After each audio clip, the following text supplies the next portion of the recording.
Dobar dan svima. Evo, osobito mi je zadovoljstvo da vam danas mogu održati jedno kratko predavanje o psihogenim epileptičkim napadajima i ujedno predstaviti jedan naš veliki projekt oko kojeg smo osobito uzbuđeni. Dakle, za početak, što su to psihogeni epileptički napadaji? To su napadaji koji izgledaju slično epileptičkim napadajima, ali nisu uzrokovani onom epileptičnom aktivnošću, znači nisu uzrokovani abnormalnom električnom aktivnošću u mozgu. Postoje brojni nazivi još za ove napadaje, kao što su neepileptički napadaji, znači tu onda postoji ta skraćenica NEN ili NEA kao neepileptičke atake, zatim psihogene neepileptičke atake, pa tu koristimo skraćenicu NEA, nadalje konverzivni napadaj, disocijativni napadaj, pseudonapadaj, funkcionalni napadaj, a kod bolesnika kod kojih se ovi napadaji javljaju, znači često se označavalo da ti bolesnici imaju histeroepilepsiju ili pseudoepilepsiju. Možemo ovdje vidjeti da zaista znači postoje brojni nazivi i da su neki od njih zapravo i pomalo negativni. Svakako nijedan od ovih naziva nije idealan, ali danas se barem među stručnicima znači zapravo preporučuje da se koriste ovaj psihogeni neepileptički napadaji. Poput epileptičkih napada, psihogeni neepileptički napadaji mogu uzrokovati nesvjesticu, kolaps, ozljede i gubitak kontrole mokraćnog mjehura. Koliko su oni česti? Znači nekakav prosjek je da se javljaju oko 2 ili 3 osobe na svakih 10.000. To okvirno znači da će u gradu sa oko 100.000 ljudi, znači veličina Osijeka ili Rijeke, biti oko 20 do 30 ljudi koji imaju psihogene neepileptičke napadaje, a u Zagrebu bi onda bila procjena da ih ima oko 200. Kako oni izgledaju? Bitno je reći da postoje različite vrste psihogenih neepileptičkih napadaja i da neke osobe mogu čak imati više od jedne vrste napadaja. Najčešće se javljaju napadaji koji su slični epileptičkim konvulzijama, dakle uključuju generalizirano toničke kloničke napadaje gdje imamo uočljive pokrete ruku, nogu, glave i trupa, kao i gubitak svijesti, padanje na pod. Prilikom toga neke osobe izgube kontrolu nad svojim mokraćnim mjehurom, znači umokre se, mogu se ugristi za jezik, mogu se ozlijediti. Druga vrsta psihogenih neepileptičkih napada uključuje manji uočljivu tu ukočenost, može biti samo kao nekako lagano podrhtavanje, a imamo i treći uobičajeni tip psihogenih neepileptičkih napada gdje osobe gledaju prazno ili možemo reći da se zagledavaju, da bulje. Prilikom toga se možda uopće ne kreću ili se samo malo kreću i ti napadaji nalikuju onim koje mi nazivamo epileptičkim žarišnim napadajima s poremećajem svjesnosti, odnosno kako smo ih ranije nazivali kompleksni parcijalni napadaji. Ne postoji neki definitivni kriterij po kojem možemo razlikovati epileptičke i neepileptičke napadaje i to zaista nekad i za nas stručnjake predstavlja izazov razlikovati između ta dva stanja. Međutim, neke generalne razlike postoje i možete ih vidjeti u ovoj tablici. Znači, epileptički napadaji će generalno trajati kraće, znači u prosjeku do nekakvih 2 minute, dok psihogeni neepileptički napadaji u pravilu traju dulje od 2 minute. Kod psihogenih neepileptičkih napadaja povremeno imamo one pokrete guranja s djelicom, zapravo pokreti koji nalikuju seksualnim pokretima, a oni će se rijetko javljati kod epileptičkih napadaja. Ono što je bitno da kod epileptičkih napadaja tipično su oči otvorene, dok će kod psihogenih napadaja one biti vrlo često jako čvrsto zatvorene i čak će ti bolesnici se opirati ako netko drugi pokuša otvoriti oči. Rijetko kod bolesnika s epilepsijom imamo okretanje glave, znači s jedne na drugu stranu, a to je učestalije kod psihogenih napadaja. Povremeno, kao što smo već rekli, se može javiti ugriz jezika i kod psihogenih i kod epileptičkih napadaja, a za razliku od epileptičkih, kod psihogenih napadaja češće će se javiti plać ili govor za vrijeme napadaja. Kako osobe koje imaju te psihogene neepileptičke napadaje, kako se oni prilikom toga osjećaju? Znači, većina oboljelih ih doživljava kao zbunjujuće i kao izvan njihove kontrole. Velika većina, čak 4 od 5 osoba s apnenima imaju okidače za svoje napadaje, kao što su određena tjelesna stanja, znači recimo kad su umorni, kad su bolesni, neki vanjski čimbenici, znači kad su izloženi treperenju svjetla ili pretjeranoj buci, neko emocionalno stanje kada su uznemireni ili tjeskobni ili kada ih nešto podsjeti na neka ranija traumatska uznemirujuća iskustva.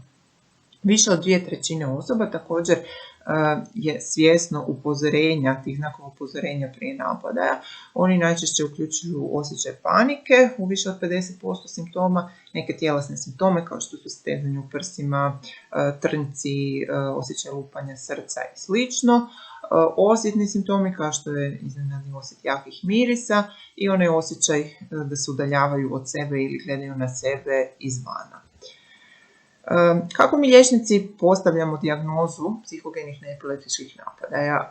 Ono što bih voljela naglasiti da je to postupan proces. Gotovo nikada nećemo postaviti dijagnozu samo nakon prvog napadaja, iako nam možda od prvog napadaja već to se čini sumnjivo da bi se moglo raditi o psihogenim neepileptičkim napadajima.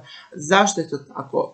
Pa zato što su informacije koje su nam dostupne o tom prvom gubitku svijesti često vrlo ograničene. Znači taj prvi gubitak svijesti, odnosno epileptički napadaj ili onaj napadaj koji na njega nalikuje je vrlo stresan i za samu osobu i za njegovu okolinu i u tom cijelom stresu mi često dobijemo vrlo nepotpune, ograničene, nekad i krive informacije. Međutim, s obzirom da se najčešće ti napadaji ipak ponavljaju, kako ih više kako ih se posvjedoči, više dobijemo adekvatni opis, onda možemo sa većom sigurnošću postaviti dijagnozu. Znači, za našu dijagnozu je prvenstveno važan opis napadaja koji dobijemo od samog pacijenta i njegove obitelji, odnosno kolega, odnosno bilo koga ko je napadaju svjedočio. I ono na čemu je, zbog čega je nama vjerojatno puno lakše nego nekim neurolozima koji su radili prije 20-ak ili više godina, znači da su sada zaista široko dostupni pametni mobiteli i svima je vrlo lako dostupna videokamera i znači uvijek obitelji kažemo posnimite nam napadaj, jer onda temeljem tog snimke napadaja vrlo često možemo sa sigurnošću postaviti dijagnozu. Znači, kao što sam rekla, nekad su takav opis ili gledanje snimke dovoljni za postavljanje dijagnoze, ali nekad ako nismo sigurni, potrebne su nam pretrage radi isključenja drugih uzroka, znači oni uključuju EKG, EEG, slikovne pretrage mozga kao što su CT ili MR, znači krvne pretrage i ako i dalje usprkos tome svemu nismo sigurni, onda bolesnika pozovemo da im se u bolničkim uvjetima učini video EEG monitoriranje. Znači, sa takvim monitoriranjem pokušamo snimiti barem jedan ili poželjno čak i više napadaja gdje onda vidimo kako sam napadaj izgleda, a uz to vidimo da li postoje neke ekvivalentne promjene u EEG-u. Kakav je zapravo međuodnos između psihogenih neepileptičkih napadaja i epilepsije? Vrlo često je osobama sa psihogenim neepileptičkim napadajima ranije rečeno da imaju epilepsiju. To se događa čak u nekakvih 3/4 slučajeva. Zašto se zapravo postavi ta kriva dijagnoza? Jedan od razloga može biti što kod pacijenata ćemo često vidjeti nekakve promjene u EEG-u. Međutim, bitno je naglasiti da mi kod bilo koga, znači kod otprilike 10% zdrave populacije, mi možemo vidjeti neke diskretne promjene u EEG-u koje su nespecifične, ali koje ne dokazuju da netko ima epilepsiju. Međutim, ako liječnik ima neadekvatan, krivi ili vrlo ograničen opis napadaja, kao što sam ranije rekla, i uz to nađe takve promjene u EEG-u, onda će vjerojatno biti skloniji da postavi ipak dijagnozu epilepsije. Isto tako, nekad, čak i kad se napadaji ponavljaju i usprkos svim onim dijagnostičkim metodama kojima smo rekli, može nam dijagnoza biti nejasna i u tom slučaju neki liječnici se odlučuju da ipak uvedu antiepileptičku terapiju iz razloga da štiti bolesnika od sveg onog negativnog što epileptički napadaji sa sobom donose, sa svim njihovim rizicima, a nažalost ne možemo zapravo uvesti antiepileptičku terapiju ako ne postavimo dijagnozu epilepsije. Bitno je također naglasiti da većina osoba sa psihogenim napadajima nema pridruženu epilepsiju, međutim u oko 1 od 20 slučajeva osoba sa psihogenim epileptičkim napadajima će imati pridruženu i epilepsiju i to je onda jako bitno da zapravo uz pomoć liječnika nauči razlikovati da se radi o dvije vrste napadaja, jer je onda jako bitno i kako će reagirati na jedan odnosno drugi tip napadaja sam bolesnik i njegova okolina. Dakle, rekli smo da se psihogeni epileptički napadaji ne javljaju zbog epileptičke aktivnosti u mozgu. Sad, zašto se onda javljaju? Oni, dakle, nisu uzrokovani nekim promjenama u mozgu koje se mogu otkriti skeniranjem mozga, znači nema CTA, nema magneta, nema neke druge pretrage i znači oni nisu uzrokovani nekom neurološkom bolešću ili poremećajem. Jedan zgodan zapravo opis koji dajemo pacijentima je, kažemo da je psihogeni napadaj jedan mehanizam kojim se njihov mozak isključuje kad je preopterećen. Znači doslovce dođe do jednog shutdowna. Znači tijekom takvog napada dijelovi mozga prestaju ispravno raditi zajedno. Psihogeni napadaji se često mogu povezati sa emocijama ili stresom, iako ti uzroci nisu uvijek očiti. I također napadaji mogu biti potaknuti širokim rasporom situacija, emocija, tjelesnih osjeta, misli ili sjećanja. Ono što je bitno naglasiti je da ljudi nisu uvijek svjesni ovih pokretača. Znači mi vrlo često kad pitamo bolesnike da li ste bili u nekom stresu, da li vas je nešto uzrujalo, da li ste bili u nekoj svađi, da li ste bili zbog nečega tužni ili slično, oni će nama reći ne. Ne zato što bi nam svjesno lagali, nego zato što možda zaista nisu svjesni da se nešto dogodilo što ih je uznemirilo, to su možda zaboravili, potisnuli, a kasnije se javio napadaj. I takvi bolesnici će nam često reći da se njihovi zapravo napadaji događaju iz vedra neba. Ovo je jedna zgodna slika koja pokazuje koji bi to bili uzroci javljanja psihogenih napada i koji su zapravo podijeljeni u 3 skupine. Prva skupina su čimbenici koji povećavaju rizik za kasniji razvoj psihogenih napadaja. Tu vidimo da su prisutni nasljedni čimbenici, znači mi pretpostavljamo da postoji genska podloga za javljanje psihogenih epileptičkih napadaja, iako za sada još nemamo točno identificirane takve gene. Ono što je u najvećem broju slučajeva prisutno, nažalost, su nekakva negativna iskustva iz djetinjstva u smislu zlostavljanja i to je najčešće kod djevojčica seksualno zlostavljanje, može biti fizičko zlostavljanje, a također vrlo često ti bolesnici potiču iz nekakvih disfunkcionalnih obitelji gdje je bilo prisutno zanemarivanje. Također u kasnijem razvoju, ako su te osobe imale teške odnose sa drugim, pogotovo bliskim osobama, to isto stvara jednu predispoziciju za razvoj psihogenih napadaja. Imamo dakle onda nekakav nastavak života i što će onda biti taj trigger, znači taj okidač da se prvi put javi psihogeni napadaj. To je vrlo često nekakvo stresno iskustvo i neki uznemirujući događaj. Znači to može biti nekakav psihološki stres kao što je recimo gubitak voljene osobe ili nekakav razvod braka. Također često, ono što vrlo često vidimo je da osobe nakon nekakve teže bolesti prvi puta razviju psihogene napadaje, znači to može biti nekakva trauma glave, jača ili recimo nekakav kirurški zahvat, često bolesnici kažu prvi put sam dobio napadaje recimo nakon što sam bio u općoj anesteziji ili slično. Naravno, ako se sa tim stresnim događajima osobe neadekvatno nose, ako su u nekakvim konfliktima ili dilemama, to će povećati vjerojatnost da se napadaji jave. I jednom kad se dakle napadaji jave, postoje čimbenici koji sprečavaju da se osobe oporave, odnosno oni čimbenici koji omogućavaju da se ti napadaji i dalje nastavljaju.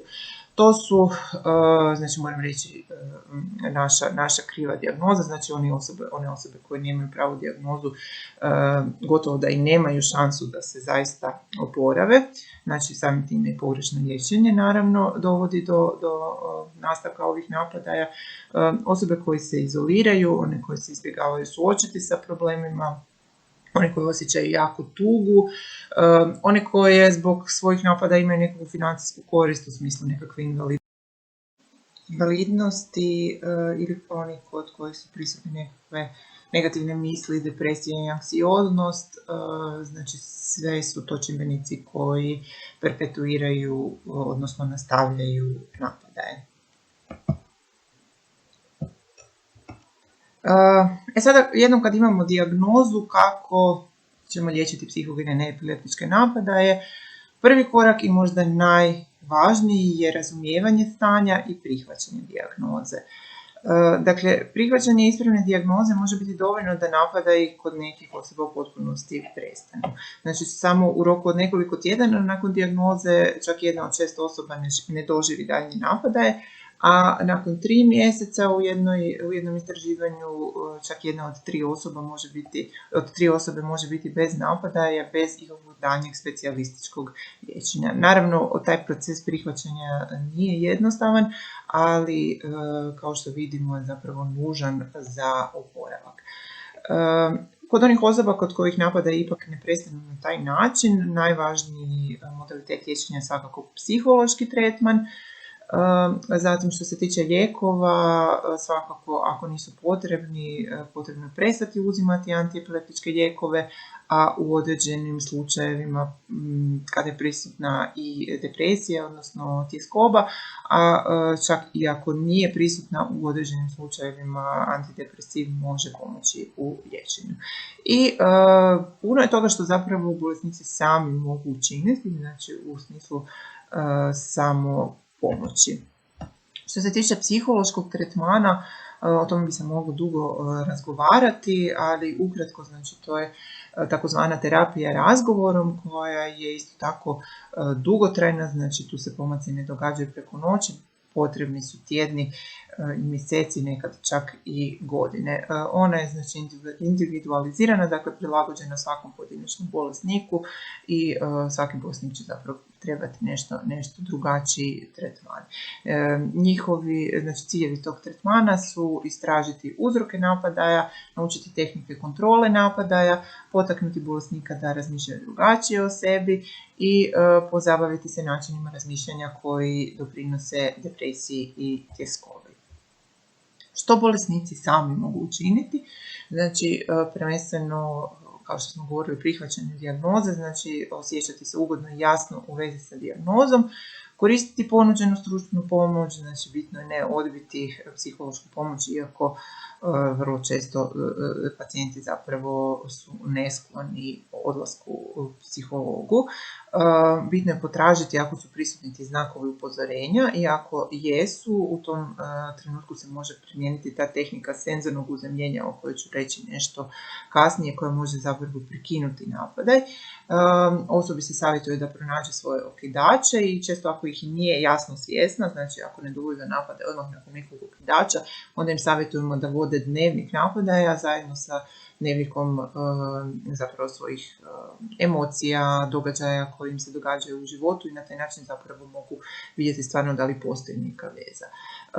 Bitno je da nauče također tehnike opuštanja, da razgovaraju što više o svojim emocijama, znači ako su skloni potiskivanju, onom takozvanom trpanju emocija pod tepih, onda će biti bolesnici puno skloni o tome da se napadaji nastavljaju. Savjetujemo im također da ne budu pretjerano oprezni, jer ako od straha zbog napadaja se apsolutno izoliraju od svih u životu, više ne žele izlaziti van u trgovinu, u javni prijevoz i tako, onda zapravo ostaju fokusirani sami na sebe i svoju bolest i samim tim će se napadaji sigurno dalje javljati. I ako je ikako moguće, zapravo jako je bitno da nastave sa radom, jer je rad isto tako i njegovo socijalno okruženje i ostalo zapravo dovodi do jednog psihičkog,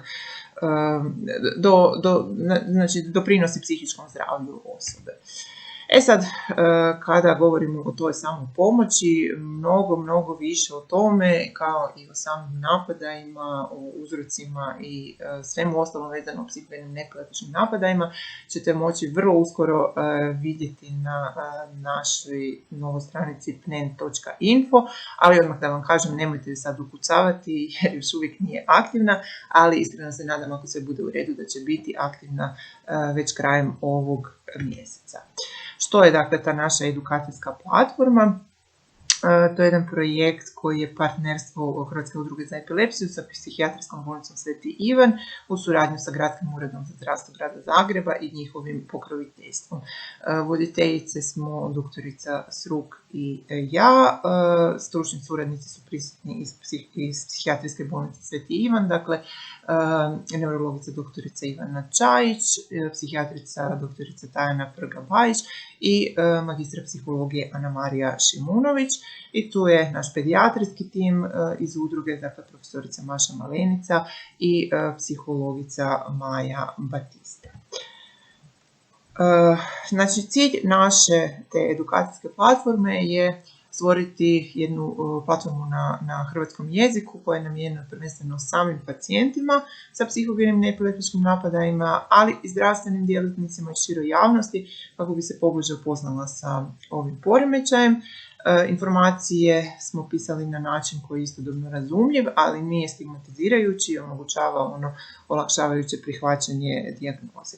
Ima puno informacija o tome kako se bolesnici mogu sami pomoći, a za bolesnike koji i dalje imaju napade usprkos opisanim mjerama postoji mogućnost individualnog savjetovanja putem e-maila ili telefona i upućivanje na tretman u sklopu dnevne bolnice za funkcionalne neurološke poremećaje Psihijatrijske bolnice Sveti Ivan. Moram ovom prilikom reći da smo tekstove koje ćete naći na toj stranici dobrim dijelom temeljili i na ovoj izvrsnoj stranici, znači Non-Epileptica Text, info koju vode stručnjaci iz Ujedinjenog Kraljevstva, i to je taj tim kojeg vidite na slici. Ovo je profesor Markus Reuber s kojim smo bili u komunikaciji, koji nam je dao dopuštenje zapravo da tekstove koje smatramo adekvatnim prevedemo, tako da svakako preporučam i ovu stranicu za osobe koje se dobro služe engleskim jezikom. I evo, ovo je samo jedan od tih tehnika samopomoći koje ćete moći vidjeti na toj stranici. To je ta tehnika senzornog uzemljenja koju mogu primjenjivati bolesnici koji imaju one upozoravajuće simptome da će se napadaj dogoditi. Znači, kad ih oni osjete, onda im kažemo da naglas kažu kako se osjećaju, znači trenutna emocija kao što je strah, ljutnja, tupost ili slično, i što osjećaju fizički u svom tijelu, znači da li su to znojne ruke, glavobolja, pritisak u prsima, lupanje srca ili nešto slično. I onda što im se savjetuje da zapravo aktiviraju svoje osjetila, znači to je prvenstveno grubi osjet, znači kažemo im da se usredotoče na trljanje nečeg grubog ili teksturiranog rukama i da koriste svoj osjet dodira kako bi se stvarno usredotočili na taj osjećaj u prstima, u palčevima, i u isto vrijeme znači da budu svjesni podloge, znači tla pod nogama ili stolice na kojoj sjede. Također je bitno da imaju taj osjećaj vidnog inputa, znači da se osvrnu oko sebe, detaljno opišu neke stvari koje mogu vidjeti, da čuju zvukove oko sebe i da se podsjete gdje su i koji je dan. Znači na ovaj način dosta bolesnika može zapravo spriječiti napada ili ga barem odgoditi do trenutka kad su u nekoj situaciji sami ili tako kada je zapravo adekvatnije da se takav napadaj, ako se već mora javiti, javi.